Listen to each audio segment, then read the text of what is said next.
তো হ্যালো বন্ধুরা, আমার ভিডিও অনেকেই দেখো। তো আমার বিষয়ে আমি তোমাদের কিছু জানাই আজকে, যে আমি কিভাবে গাড়ির লাইনে এলাম, আমার নিজস্ব গাড়ি কটা আছে, আমি এখন বর্তমানে কি করছি, সবই আমি তোমাদের সাথে শেয়ার করবো। ঠিক আছে?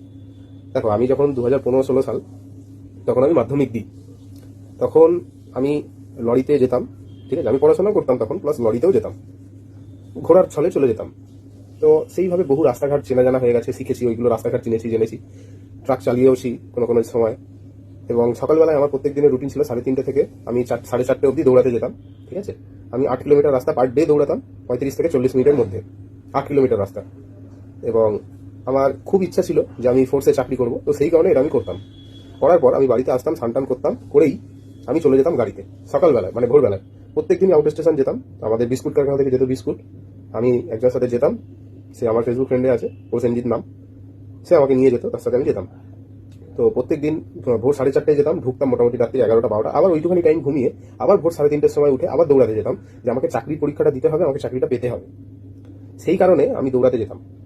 এবং এই গাড়ি চালানোর যে ব্যাপারটা, এই গাড়ি চালানোর ব্যাপারটা আমি শুধুমাত্র করেছিলাম যে আমি গাড়ি চালাতে শিখে গেলে আমি চাকরিটা খুব তাড়াতাড়ি পেয়ে যাবো, আমার খুব সহজ হবে। কারণ দেখেছিলাম যে পরীক্ষা দিতে গিয়ে ড্রাইভার যারা আছে তাদের খুব প্রেফারেন্স দিচ্ছে। তো সেই বিষয়ে আমি গাড়িটা শিখেছিলাম। তো যাই হোক, মানে হাইটে দুবার আর্মিতে গেলাম, আর্মিতে হাইটে একদম এইখানে ঠেকলো, চুলের এইখানটায় বাদ দিয়ে দিল, এখানে ঠেকতে হবে। তো আর হলো না, কি করব। শেষে আমি দেখলাম যে না, হবে না। আমার প্রায় 23 বছর, 19-20 বছর বয়স হয়ে গেছে। তো আমি তখন চিন্তা করলাম যে না, আমি 18 বছর বয়স থেকে আমি 19-20 বছর বয়স অবধি আমি চেষ্টা করলাম 2 বছর। 2 বছরে দেখলাম আমি হাইটে বাদ হয়ে যাচ্ছি। আমি সিআরপিএফে মাঠ পাস করে গেছি, হাইটে বাদ হয়ে গেছি। এখানে তো আর কিছু বলার নেই। আমি 1600 মিটার 4 মিনিট 2 সেকেন্ড, 4 মিনিট 5 সেকেন্ডে কমপ্লিট করে দিয়েছি। সেটাও করেছি, তাতেও হয়নি। তো সেই জায়গাটা আমি খুবই হতাশ, খুবই হতাশ। তো কি করব? তো তখন আমাকে আমার বন্ধু বান্ধবরা বললো যে একটা ওলা উবেরে গাড়ি কিনে নিয়ে চালা। এবার আমি আবার একটা স্যারের কাছে অঙ্ক করতাম, আমি পড়তাম বোরাল হাই স্কুল। স্যারের নাম কমল পাত্র। তিনি আমাকে একদিন বলেছিলেন যে সন্দীপ, তুমি গাড়ি ফাড়িতে যাচ্ছ, তুমি একটা কাজ করো, দুটো গাড়ি কিনে নাও, তুমি 45,000 টাকা প্রত্যেক মাসে কামাবে। ঠিক আছে? তোমার মোটামুটি ইনকাম হয়ে যাবে। তো জানি না, উনি হয়তো আমার ভবিষ্যৎবাণী করে দিয়েছিলেন। তার সাথে মাঝে মধ্যে কথাবার্তা হয়, যাই স্কুলে যাই, কথাবার্তা বলি সব স্যারেদের সাথে। তো যাই হোক, তো মানে আজকের ডেটে আমি তখন একটা গাড়ি কিনেছি। যখন কলেজে উঠে আমি একটা গাড়ি কিনে নিলাম লোনে। কি হবে না হবে জানি না, কিভাবে কি দিতে পারবো তাও জানি না। আমি প্রাইভেট লাইনেও তখন জানি না, তখন আমি ট্রাক লাইন পুরোপুরি মোটামুটি জেনে গেছি। কিন্তু আমি এলাম এই ওলা উবেরের লাইনে।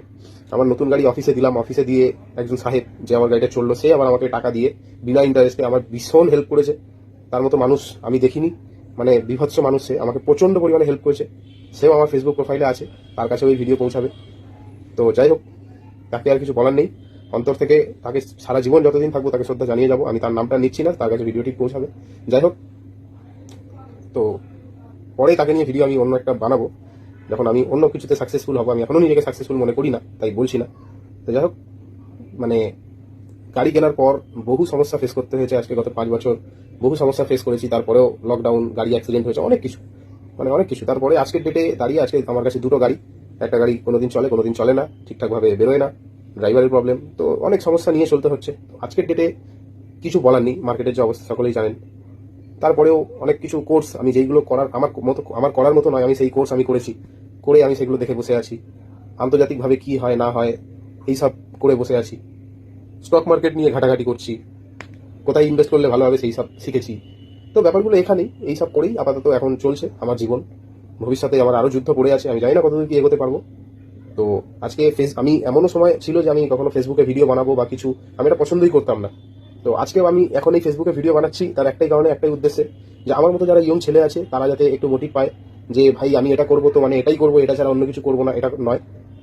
তুমি যখন একটা দিক চেষ্টা করছো, তোমার আরেকটা দিক তোমাকে অবশ্যই খোলা রাখতে হবে। যদি তুমি খোলা না রাখো, বিপদে তুমি নিজেই পড়বে। তো এই ব্যাপারগুলোর জন্যই বেসিক্যালি ভিডিওটা বানানো, যে তুমি একটা জিনিসের জন্যই চেষ্টা করো, সেই জিনিসটা যখন হবে না, সেই জিনিসটা থেকেই আরেকটা জিনিস তোমার অটোমেটিক হয়ে যাবে। আমি গাড়ি চালানো শিখেছিলাম আর্মিতে গাড়ি চালাবো বলে, কিন্তু আমার সেখানে চালাইনি। তো কি হয়েছে, আমি নিজে গাড়ি কিনে ব্যবসা করছি। তো আমার এই জায়গাটা আমার ঠিক তৈরি হয়ে গেছে। এক জায়গা হয়নি তো আরেক জায়গায় আমার সেই একই প্রফেশন দিয়ে আরেকটা জায়গা আমার তৈরি হয়ে গেছে। এটাই হচ্ছে ব্যাপার। কোনো কিছুতে কখনো হতাশ হয় না, চেষ্টা করো। সবকিছু তোমার নিজের হাতেই, ভগবানের হাতে কিচ্ছু নেই। ভগবান তোমাকেই হাতটা দিয়ে দিয়েছে, তোমাকে নিজেকেই করতে হবে। যত আমার মতো ইয়ং ছেলে, আমার বয়সী ছেলে যারা এখন 20-22 বছর ছেলে যারা আমার বয়সে আমি যে সাফারটা করেছি সেটা তারা এখন করছে। তো তাদের জন্য, তাদের উদ্দেশ্যে এই ভিডিও বানানো, যে তোমরা মানে ভেঙে পড়ো না, চেষ্টা করো, অবশ্যই হবে।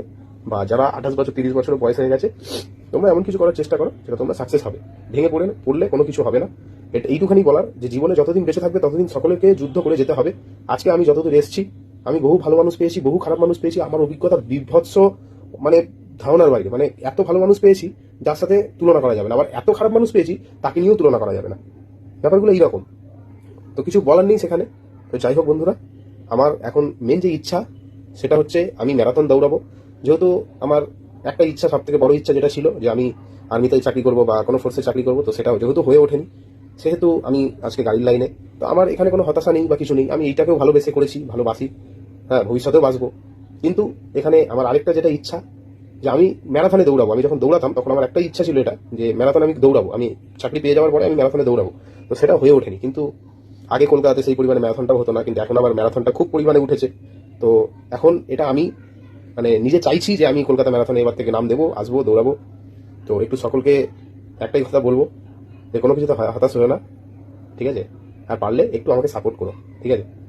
সবাই যদি একটু উৎসাহ দাও আরো আমার ভালো লাগবে। আমি কোনোদিন এই ভিডিও বানাবো আমি তো কখনো আশা করিনি। তো ভিডিও বানিয়ে অনেক এতজন লোক দেখে, অনেক অনেক কিছু জিজ্ঞাসা করে, ভালো লাগে যে হ্যাঁ মানুষ জানতে চাইছে এটা, ঠিক আছে আমি চলো বলে দিই, যদি জেনে থাকি আমি বলে দেবো। বেশ ভালো লাগে, খারাপ কিছুই লাগে না, ভালো লাগে। অনেক মানুষের সাথে কথা বলতে পারি, ওটা তো আরো ভালো লাগে, যে 10 জনের সাথে কথা বলতে ভালো লাগে। তো এই হচ্ছে ব্যাপারগুলো, ঠিক আছে? তো আর বেশি কিছু বললাম না। তো আমার এখন নেক্সট আমার যে টার্গেট সেটা হচ্ছে ম্যারাথন দৌড়ানো এবং ম্যারাথন বিজয়ী হওয়া। এটা হচ্ছে আমার নেক্সট একটা টার্গেট। আমি জানি না এটা কতদিন আমি সাকসেস করতে পারবো, তবে আমি একটু ফিনান্সিয়াল কন্ডিশন একটু ডাউন আছে, যেহেতু মার্কেটটাও খারাপ। তো এবার দেখা যাক কি হয়, ঠিক আছে? যদি তেমন হয় আমি খুব তাড়াতাড়ি দৌড়ানো শুরু করব এবং নিজের পরবর্তী যে লক্ষ্য সেটার দিকে এগিয়ে যাওয়ার চেষ্টা করব। তো আর বেশি কিছু বলার নেই বন্ধুরা, সকলে একটু আমাকে সাপোর্ট করো, অবশ্যই লাইক কমেন্ট করো কে কিরকম জীবনে কি করতে চাও, ঠিক আছে? আর হতাশ হয়ে যেও না, চেষ্টা করো। যদি কোনো আমার কম বয়সী ছেলে যে দেখে থাকো আমার ভিডিও, আর্মিতে ফর্ম ফিল আপ করবে বা কিছু, সেই সবও আমাকে জিজ্ঞাসা করো, আমি তোমাদের জানিয়ে দেবো কি লাগে না লাগে, ঠিক আছে? তো আর কিছু বলার নেই বন্ধুরা, টাটা।